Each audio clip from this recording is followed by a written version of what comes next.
Very good evening to you. Welcome to Choice 2017, the show that looks at all the 47 counties and looks at the leaders who are now on several seats and try to predict what exactly will happen in 2017. So tonight, we're on the county of Nakuru. Apparently, some analysts say it's one of the richest counties in the country. But again, the politics of this particular county remain very interesting. So let's look at some facts that are touching on Nakuru County before we engage some of the guests that we have in studio. All right, there we go. So the battle for Nakuru County.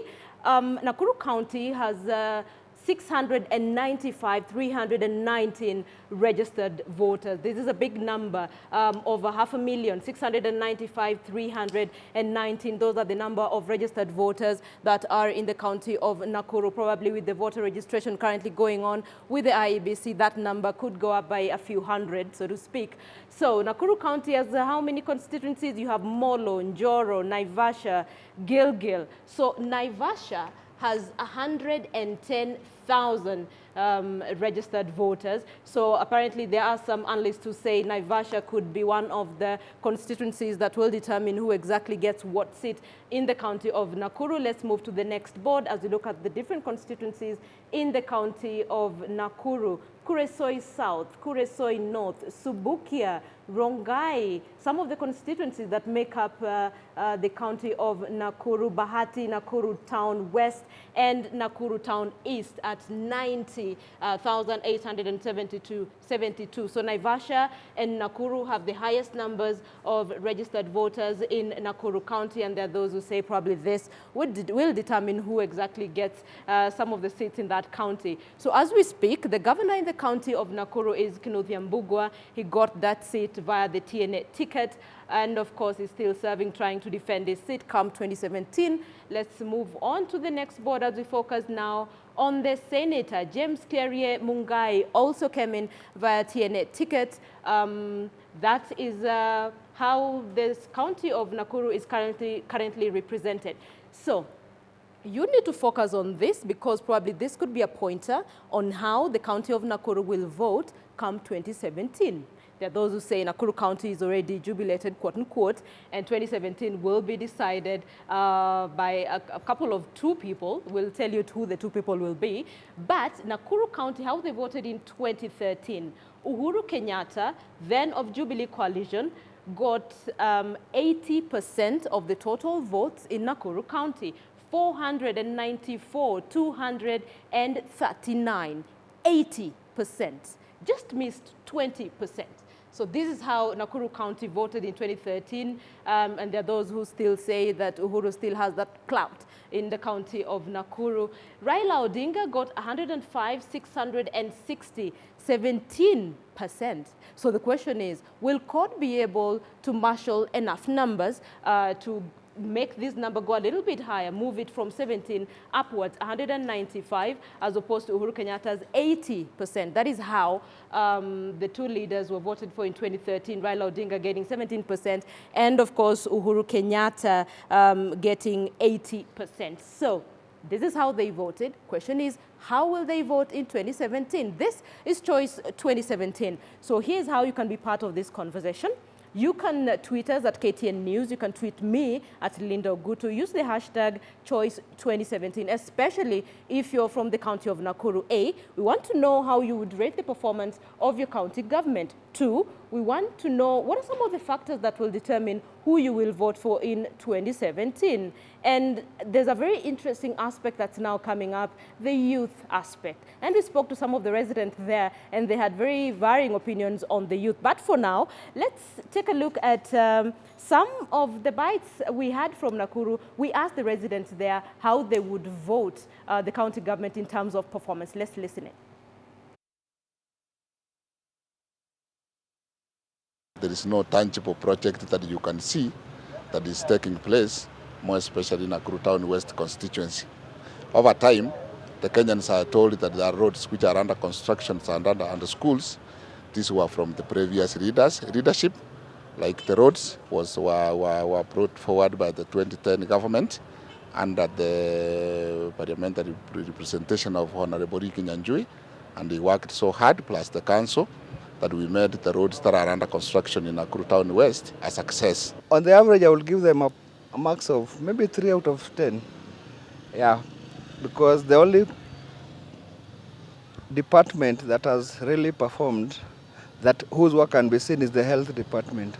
All the others, you can't see much apart from a few bursaries and a few classrooms they have made.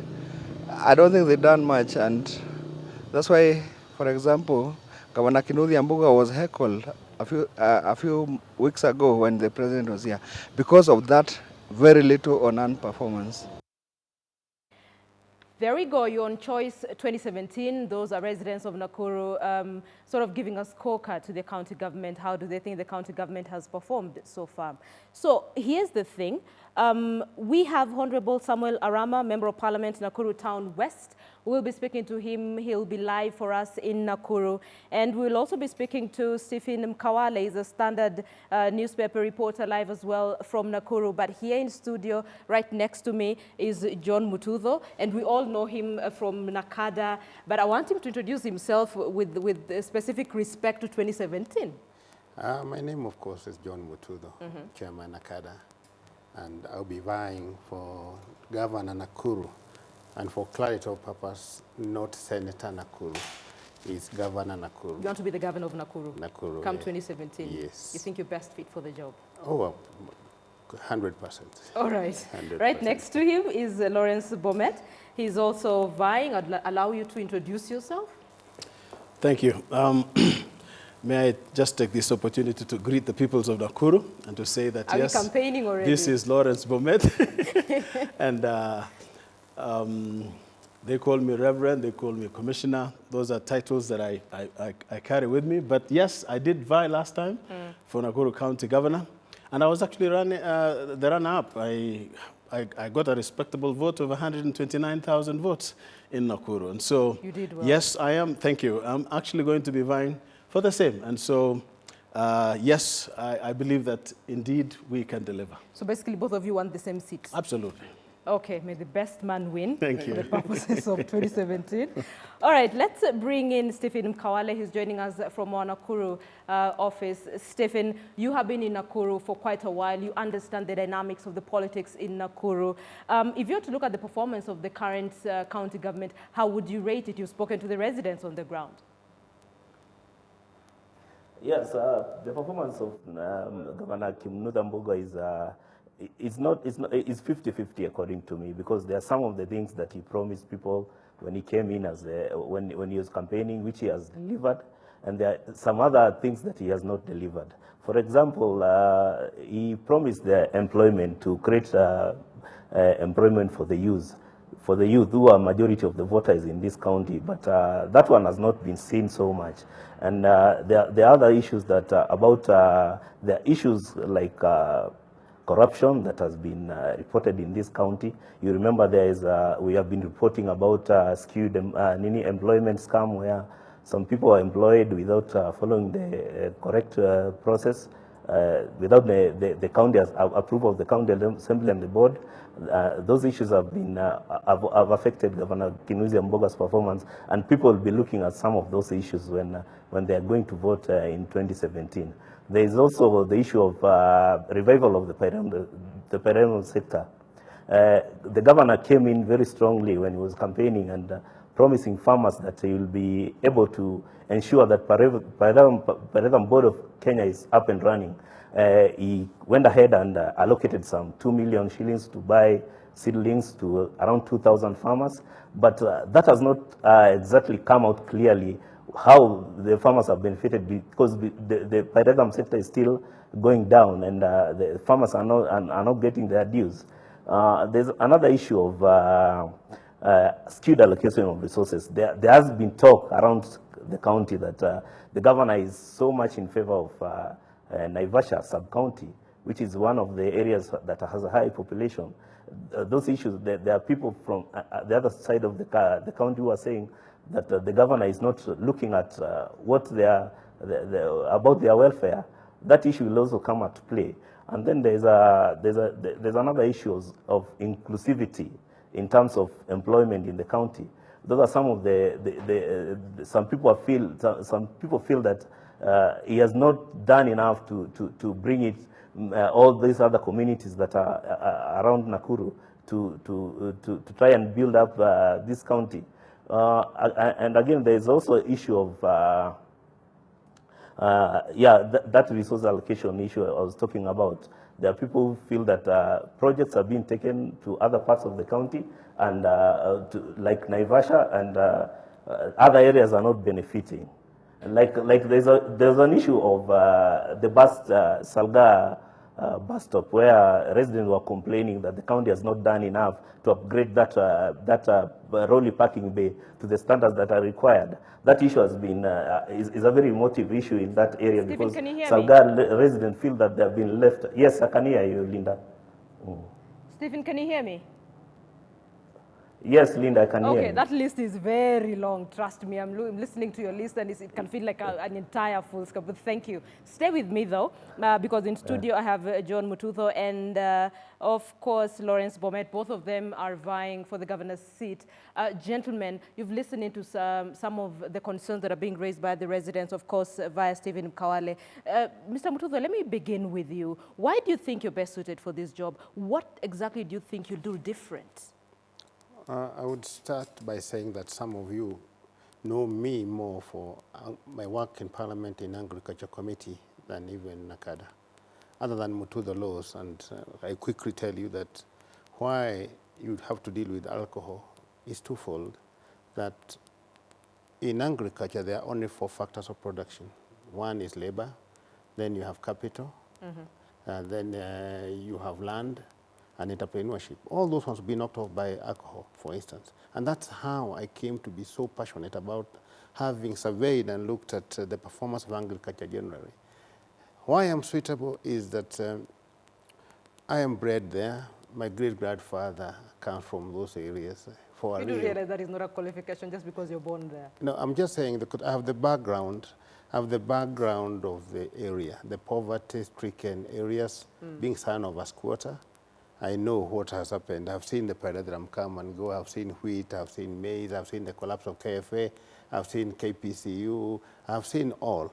So I think I'm qualified because I have a strong agenda, one for the youth employment, not by being hired like our friend Kinudi Mbogo is trying to do, but by creating opportunities for the youth in informal and formal sector, and particularly private sector. The population there is big. I don't agree with the figure they're touting around that we are 1.6 million. I suppose we are about 2 million people. So even if you are to offer direct employment, it will be just a very small proportion of it. But you can employ all of them if you came in and addressed yourself to agriculture, to tourism. So basically you'll do a lot with the youth. The youth, yes. Okay, people, if you're in Nakuru and you're in the youth bracket, I want to hear from you. You can be part of this conversation. You can use the hashtag Choice2017. Let me know what you think. Listen to this conversation and tell me what are some of the things that you expect leaders to do for you to make your lives better. Mr. Mututho, finally, before I cross over to Lawrence, if you had to rate the performance of Governor Kinudi Mbugua, what sort of performance would that be? Because I know you've been quite vocal about his performance. Kinudi, if you know him very well, he's a gentleman. But in terms of Governor Kinudi, he would qualify for 10%, 8-10%. Out of 100? Out of 100, if I was to be very fair. And it's not just me saying it. Our boss, the president and the deputy, came and roared that, show us what you have done with over 23 billion shillings. Just show us anything. They moved around in helicopters, in four-wheel drives. They couldn't even be able to open a public toilet. It is not fair to say that, to say that Naivasha is favored. I come from Naivasha, and Naivasha has suffered more. We have a perennial crop there called cholera. How could we have cholera in Naivasha? And then you assume that we have everything there. Nothing is done. In fact, he just uses Naivasha as a scapegoat, but it's nothing to count on. I'm particularly very disappointed with the Kirisoi area where Lowlands come from. That a poor lady there who is doing farming cannot move his staff to Molo because there's no transport. The roads are impossible. Can't move milk. When you fall sick, you are doomed. You can't go nowhere. You look at the whole picture. then find that whatever the budget was for roads, for instance, for health facilities, for whatever services, the 14 functions of a county government, there's none. I've been trying very hard. You've been trying very hard to place a finger. Okay. Yeah, so for the purposes of this conversation, I want our viewers to understand that we tried to get the representation from the Governor, Kinuthia Mbugua, Governor, County of Nakuru. He declined our invite. So for those of you who are feeling probably should have been represented, we actually extended that invite. It was declined. Mr. Bomet, why are you best suited for the governorship of Nakuru? I know you've said you're a man of God, so probably you'll get God's favor. Well, yes, I will not shy from saying that I'm a Christian and I fear God. Amen. And that's a fact. Now, I would just add on to say what my brother said here, that we have a good man in the wrong position. Oops. We have a good man in the wrong position. This is our friend Kinuthia Mbugua. His background, he's one of issuing commands. As a commandant of the administration police, his was to give commands and tell people this is it. And you know, as they say, you're told jump, and you ask, you don't ask how high? You don't ask why. You ask how high, and that is exactly the kind of person we put in our county. And I'll tell you an example. Instead of persuading the people of Nakuru, and I'm talking about our dear brothers, the hawkers of Nakuru, who have suffered tremendously. Instead of convincing them that, yes, we need to do A, B, C, D, he just bulldozed. And that has brought a lot of pain and a lot of suffering on the part of the people of Nakuru, who just simply earn 100 shillings from selling bananas to be able to feed their families. Okay, fine, but what would you do differently then? I would talk to them. This is where I'm headed. You need to talk to persuade people. I believe leadership is actually, as somebody said, convincing people to do something they would otherwise not want to do. As a leader, that is part of it. Persuasion. It's not using the chest and commands. It's convincing the people that, look, we need to move this, and let's move you to this place, and provide an alternative. That is also viable. So I believe that one of the weaknesses that we have with our current leadership is that they've not been able to convince to talk to people. You've just stated something, and I like it. You said you asked him to come and sit with us here. I'll tell you this. Yes. I'll tell you this. In the last campaigns, we candidates were able to debate, and he never appeared in one single debate. And this, to me, is dangerous. We cannot have a leader who cannot face others and actually debate on issues. Okay, so we're going to give him one last chance at some point. We'll have a number scrolling at the bottom end of our screen. I am hoping that at some point, this is his chance. He can call in and probably give his opinion, because he's being adversely mentioned in our conversation. It would be proper to give him a chance to be part of this conversation if he wants to, so that offer is still there. So, Linda, again, what has been mentioned by the man who is in Nakuru, the issue of integrity, that is something that I believe I carry with me. I'm not an angel, but I know I don't steal. And I would never steal the money that belongs to the people of Nakuru. Okay. 33 billion given to Nakuru, and we don't see anything that has been done. Last week, there was one of the dailies mentioned that we are spending 5.2 billion shillings on salaries, meaning that only about 3 billion goes to development. And that development, we don't even see it, because money goes to some allowances, some fake allowances mentioned by the auditor, and also the same foreign trips, which again has never borne any fruit in terms of investment in Nakuru. So those are things that I believe that I would come in personally, and with my background, being a Christian, being a pastor, I believe that we will be able to take care of the resources of Nakuru and make sure that it ends up in the village. And this morning, for your information, I came from a place called Marishoni, and I'm sure some of them are watching this right now. In a little village, in a small school of nursery school kids, and one kid died because of the cold in Marishoni. That's a very high area. A kid died because the school was too far. These are things that are hurting our people, and we feel so strongly that somebody needs to address issues down in the villages. Let me bring Mkawale back into this conversation. Mkawale, is there anything positive about the county government of Nakuru that can be said?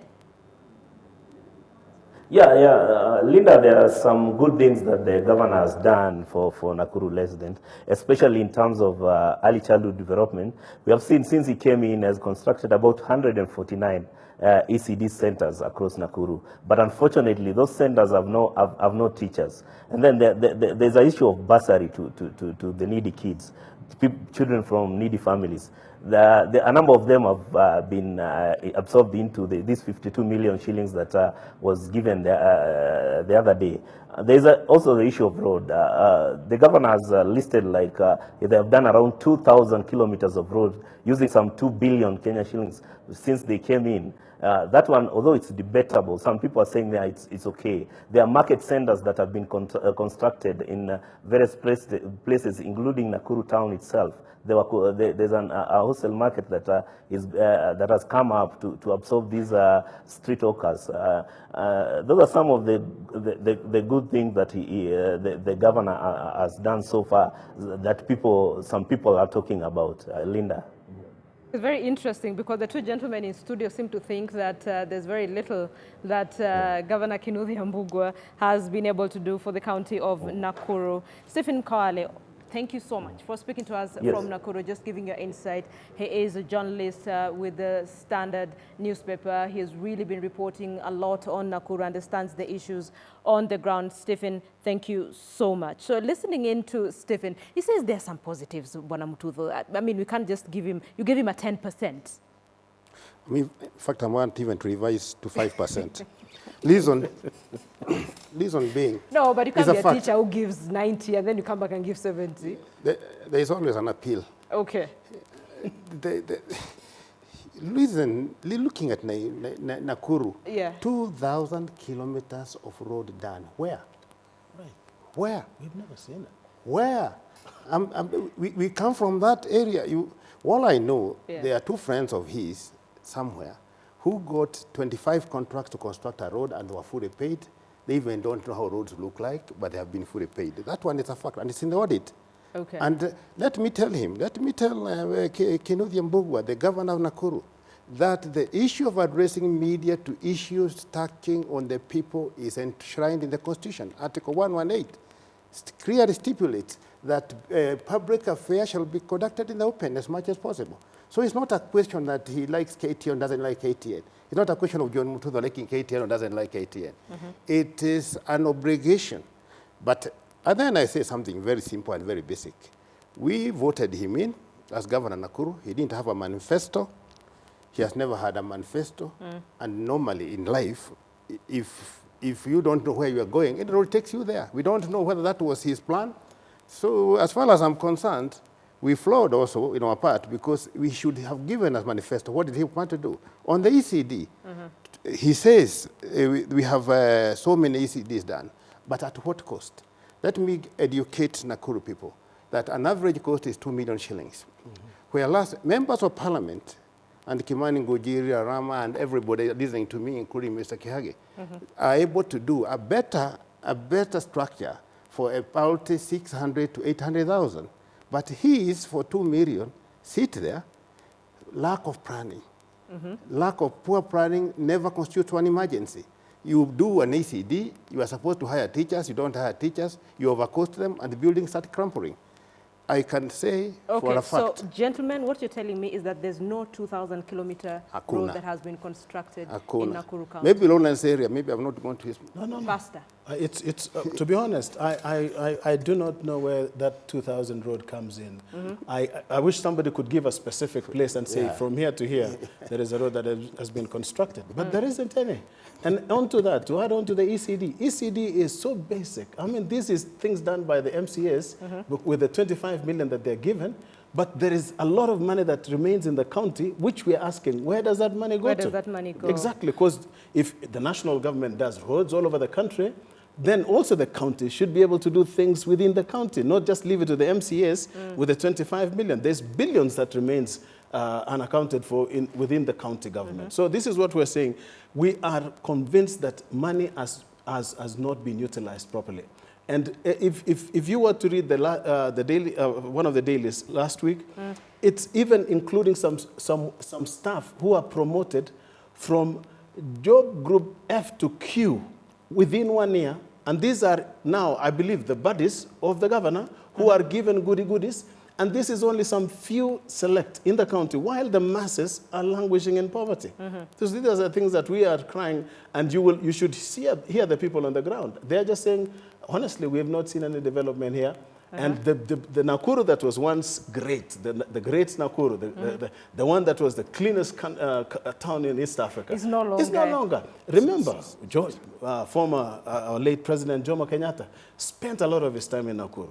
The former President Moi spent a lot of time in Nakuru. But somehow we have become nobodies, and we're asking ourselves, where is Nakuru, the Nakuru that we knew? Okay. So, Bwana Mututho, which political party are you hoping to vie on in 2017? Jubilee. Why are you whispering? I'm not whispering. Okay, which because party? It is, I'm synonymous with it. You know, it's Jubilee. And in fact, we shall be with him in Jubilee. We shall try and outdo each other. Me, Kenothia, Jemo, and Ri. All of us will be there in Jubilee. You're four. All of you want the Jubilee ticket. And the best man will win. Okay. But certainly not Kenothia Mbugua. So if you don't get the nomination, will you decamp? Oh, no. You will not? No. I won't. I won't. Actually, because first of all, there is much more. And there's a lot you can do even when you're outside. I discovered when I'm outside Parliament, I've been able to push very strong agendas, sometimes very risky. And you can still contribute to national development if you have good leadership.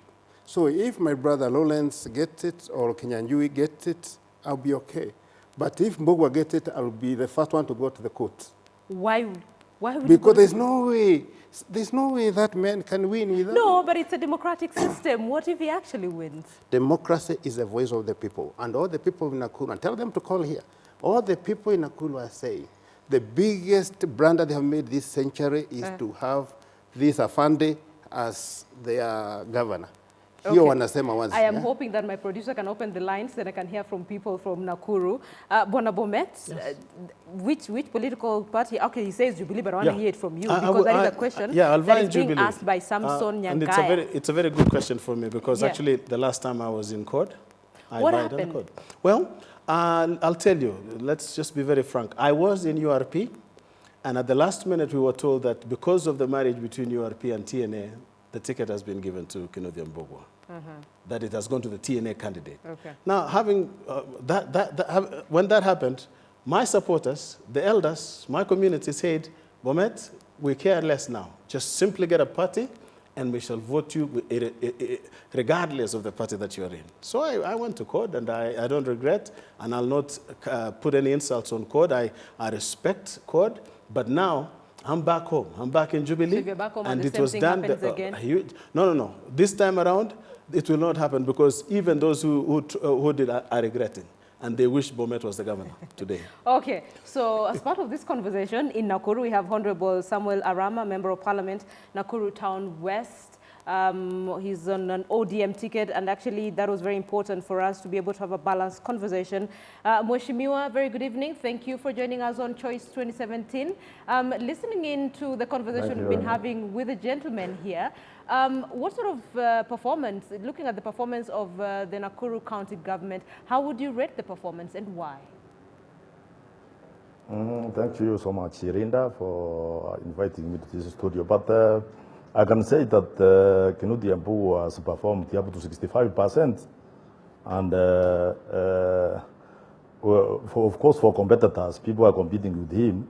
They can give him many marks because they want their own race. But let's put in mind that any county government, even living in Nakuru County aside, is that for the first time in Kenyan history, this is the time we are having governors, and I think for the first 1.5 years, they were setting up structures. So we can give marks for Kenothia Mbugua for the last maybe 2.5 years, and I give him 65%.